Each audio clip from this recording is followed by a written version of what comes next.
Well, guys, it's a win on Senior Day, which is important, especially if you're seniors like you guys. But what's it mean to you? I don't know how many emotions you had, and if that played at all into any part of this game. A win is always big on Senior Day. Garrett was joking with me on our way in and said our luck on Senior Day is pretty bad, which until last year it was. I don't think we had won a single senior night game until last year against Lipscomb. But a win right now is huge for us given the conference standings and everything that happened this past week. And our goal going into Jacksonville is to win both of those games and establish ourselves as the best seed we can. And obviously the rest is up to the other teams. But it was a gutsy win for us. I think Thursday night we weren't hitting shots. I think that kind of deflated us on the defensive end. And we really didn't hit shots tonight either. But I think we responded a lot better on defense. Obviously we have to rebound the ball better. But I think that we did enough good things to win the game other than shooting the ball tonight opposed to Thursday. Yeah, for me, we met as a team last night for film, and I think that we all shared our private messages to each other as seniors and what this program has meant to us. Justin hit on it. We always want to win on senior night, right? And that's we're 2-0 the last 2 years, which is good. But yeah, everything he touched on. We got a big week ahead of us going on the road, so we wanted to enjoy it tonight. Last home game, we'll win it, but we got a big one on the road on Wednesday, and then another one on Friday. I know it's a kind of a hard time to look back, but you look at where things are now versus where they were when you walked onto this campus as freshmen. Neither of you probably would have ever imagined anything like this. I don't know, but when you think about that, what comes to mind? I would have never imagined we'd be where we are now. The last 3 years in Division I have been probably as good as we could have ever imagined, from winning the conference championship, playing at Duke, UK, UCLA, Gonzaga, U of L, Clemson. Like, the list goes on, and that is not what Garrett and I committed for whenever we were in high school, but it's beyond any expectations that we could have had, and we've obviously made lifelong friends. I think we got a lot of our emotions out last night when we did our speeches, but now that the game has kind of settled down a little bit, it's been the biggest honor in the world to be able to play for Bellarmine for 5 years. 6 really, but play for 5, and just to have my family here, and it's the best feeling in the world just to have the support and the team and coaches that we've been fortunate to have. Yeah, that's the big thing that me and Justin touched on it last night together, just where we both have been this past year. We've grown a lot closer. He lost CJ and Ethan last year, and I lost Dylan and Baylor last year all at the same time. So for both of us, it was kind of guys we came in with weren't here, so we kind of just needed to get on each other and be with each other. I think it's been a huge thing for me, and then I know for him as well. But just to touch on where we started, man, I know I got recruited by some Division I's, but not enough to want to go there. And to think that this was one of the best Division II spots in the country, and now it's going to be one of the best Division I spots here in 5 to 10 years, if not already. Is something that we all should be proud of. We've been able to help put in the work to get it there, and we'll be proud of it, 10 years from now. Does the history of laying that foundation mean something to you guys?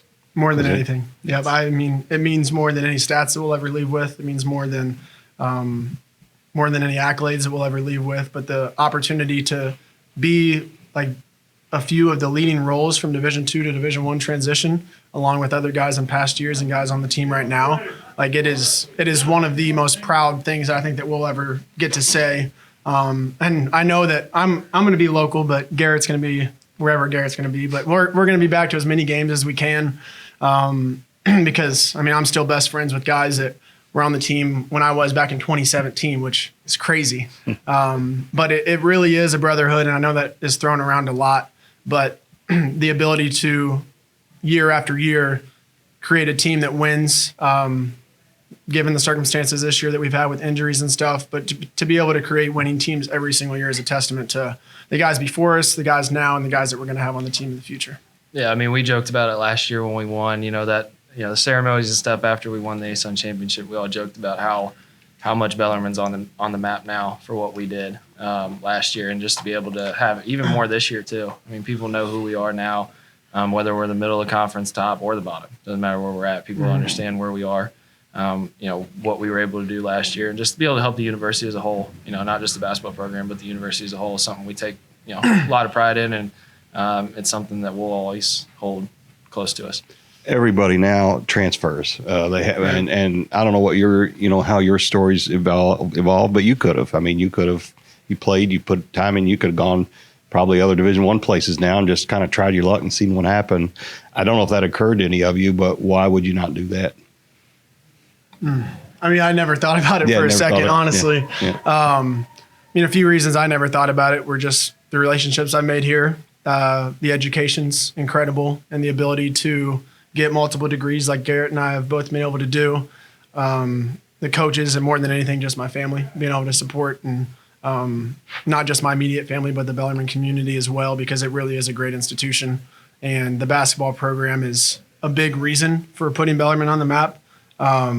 In recent years, especially the national championship team, but obviously it's my 6th year, so I could not imagine myself anywhere else, but not for a second did I think about transferring. Yeah, I think for me, it's so much bigger than basketball. My family's I'm not from here, I'm 3 hours away, but it's not that. It's the fact that I got here and it felt like home. And that if I had to up and do it again, I wouldn't be able to, because I don't think there is another place like this and like home. And I think that, that's what people don't understand when they transfer, is like they don't understand outside of basketball how important it is, because this is not golf. We're not out there 12 hours a day. We're out there for 2 hours, 4 hours a day, and then the rest of the time is who are you around? You're in the locker room sometimes more than you're out on the court. Mm-hmm. And I think that that's something that, especially here, because we get here 2 hours before practice. Yeah. But it's just something that you have to, you always have to, you see it. They always joke about it. When you come on your visits, you feel like you're part of it, and it never changes once you get here. Some people go on visits, and they do this hoorah show, and then when you get here, it ain't the same. They hear it's the exact same, and that's something that never thought for a second or ever will regret the decision I ever made. I'm good. Thank you, guys. Garrett, so you hit a buzzer beater. What was going through your mind when the guy chucked it up? I mean, it looked pretty online. Good. Yeah, so I've been nervous in my life. I have never been more nervous for 4.7 seconds. They threw it up the court and they called timeout, and I wanted to punt the ball. Like, can we just play? Let's just get it over with. Let's find out what happens. But yeah, no, it's we made the right rotation. We let the right guy shoot it, and whether it went in or not, we got to be able to adapt to it. We're gonna have to learn from this. We all know we made some mistakes, especially rebounding. But it was pretty nerve wracking. Time kind of stops when the ball's in the air. It feels like it takes 5 minutes for it to hit the rim, but yeah, it was a good win. Yep, it was awesome. Thanks, guys. Yeah. Thank you all very much. Thank you. I was trying to figure out how many timeouts. So you have 8 medias. They use their full. That's 9. The first called one is 10. And then we had 1 left, and all the 30s were extra. So that's 10, 3, 13, 15 timeouts. There was 15 huddles. 15. Yeah. Of which 9 were full. No, 10 were full timeouts. So 10 of the 15, yes, because they had 3, we had 2. Every huddle, and we know I get a little animated, a little loud, I'm pleading about rebounding. And it's 40-25. The stat doesn't lie. And we win on offensive rebound. Yeah.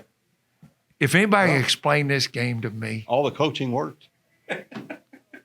Anybody can explain this game to me, you're a lot smarter than I am.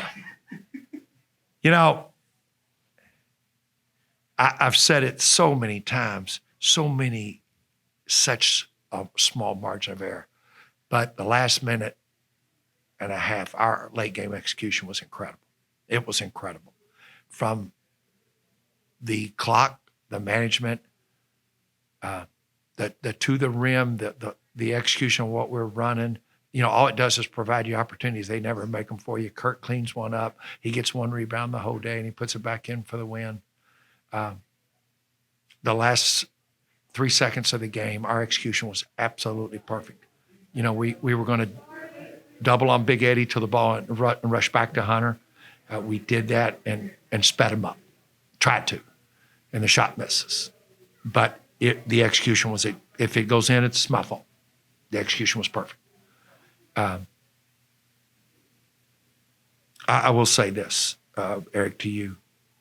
I told you before the game last night, 9 members of this program were honored today. 3 managers, a graduate assistant, and 5 players. Of the 5, 2, career-ending injuries. Sam, Garrett, and JB. It was an incredibly powerful locker room last night. It stayed with me all night because they never talked about I. There was never one of them, 9 of them, not one of them said I. It was thank this guy, thank that guy. I appreciate this. And that is so strong in this day and time. We know the age we live in. There's a lot of look at me. And there was none of that in that locker room. I wanted that for them so bad today. And it wasn't perfect. I mean, we shot poorly. We had good shots. Never could string them together. I mean, I go on and on and on and on about the game. But when the last 8 minutes, those huddles, they wanted. I mean, they did. They were fighting, man. Kurt's on that bus with what's called a game ready. It's a rehabilitation tool for his ankle. 9.5 hours last Saturday night. Lived in the training room. There's no awards big enough for Brad Bluestone. He did nothing but live in there Monday, Tuesday, Wednesday, Thursday. Friday was able to shoot free throws. And then he practiced yesterday. And our plan was to use him around timeouts. Get him a short run, a timeout, another couple run. And him and LT just kind of tag team back and forth. But it was tough. And give them credit. I mean, they fought, man. And I thought the crowd was incredible. I loved it. And I've got to say this. I've got to say this publicly. I'm going to put the video out. 3:45 a.m. this morning, there was 109 workers here. The video, I will send it to you, Eric. The video of what they did at 3:45 a.m. moving 12 tons of dirt out of here so we could play a basketball game. I told our players, you don't think you value education? I asked our players what you were doing at 3:45 a.m. You were asleep. What were you doing from 12 to 12 when they were turning this court? That 12 hours. What were you doing as a college athlete from 12 to 12? They need to understand that. It's tough. The value, the importance of that game speaks for itself. I mean, it's big time ramifications of that game. Yeah. It's funny you talk about all the timeouts because Garrett was in here and he said that last 4.7 seconds. He said when they got it half court and called another timeout, he said I just wanted to kick the ball in the stands. My nerves were ready to get it over with. You're right. You end up. That's probably the shot you would have probably picked for them to take. Yeah, we had he was 0 for 1, but we had a semi 2-for-1 situation there. We were a little bit above it, but we handled that absolutely perfect. We did. Got a good look, Alec. And Kurt just being Kurt. I asked these guys what it meant to them, the foundation, this class, in the whole transition of things. But how pivotal was it to have kids like this to make the move to Division I? Because if you don't, nobody's paid attention or heard of Bellarmine and what they've done. Here's my perspective, and we talked about this last night. So in the spring of 2020, we are going to the 12th straight NCAA tournament. That's the 3rd longest streak in the history of Division II basketball. It's spring break. We have a Thursday practice. We finish practice, and we're going to Ottoman Country Club. It's fried chicken night, and we've got a private room because it's spring break. All the dining facilities are closed. We have a 11 o'clock practice the next morning, and we're on a bus to Indianapolis for the NCAA tournament to play Friday, Saturday, Sunday, Tuesday. 12th consecutive, 3rd longest streak ever. And between Bellarmine and Ottoman Country Club, the NCAA tournament's canceled. And those 4 seniors, and JB's in there, Garrett's in there, AP's in there, Nick's in there, Drew's in there. You know, they saw Alex Cook, Ben Wire, Parker Chitty, Chris Palmbizio. They never got to take a jersey off the last time ever. It ended between campus and Audubon Country Club. Now, fast forward, now we go to Division I. And the first game they ever played in their life is at Cameron Indoor Stadium. Then fast forward to March, they're playing Liberty on this floor for the conference regular season championship on ESPN2. We get beat. Go to the CBI. We go to postseason, get beat in the semifinals. Now let's go to last year. March 8th, they do something that's never been done in the history of college basketball. Win a conference's AQ, automatic qualifier, as a transitioning school.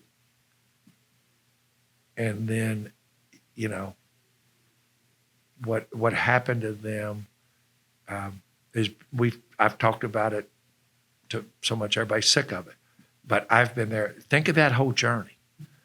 And through that is a worldwide pandemic. The first meeting we ever had as a Division I basketball program was July the 5th, 2020, in the parking lot at Knights Hall. That beautiful locker room that Dr. and Miss Lynn provided, we couldn't go. They stood beside their car, and I sent them where they had to go get tested. And then they had to come back and quarantine until the test came back.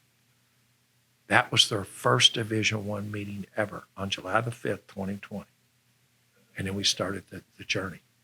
So when you look at those seniors out there, this is not just some 4-year kid. You know, and again, JB, I mean, Garrett, they already have jobs. I mean, they're incredible. They would hate this. They're old school basketball lovers. They are. It's really, really tough because I would never want to say, oh, I played for Coach and he's down on me. No, I'm just saying I've coached so many special kids, but to go through what they have gone through in this big journey, it's amazing. It's incredible. Yeah. Think of all that. And think of their resiliency. I mean, think of that. That's pretty amazing. Yeah. Yeah. And to not have signed up for any of it, you know, thinking that Had they no control. thought they were going to win a national championship in Division II, maybe go to 4 tournaments, and nobody asked them about going to Division I, but nobody asked them, you know, a 9-hour bus ride back from Charlotte. But to their credit, their family's credit, the programs they've come from, they've never complained a word. In this day of entitlement, there is not 1 ounce of entitlement of anybody in that locker room, and I'm incredibly proud of that.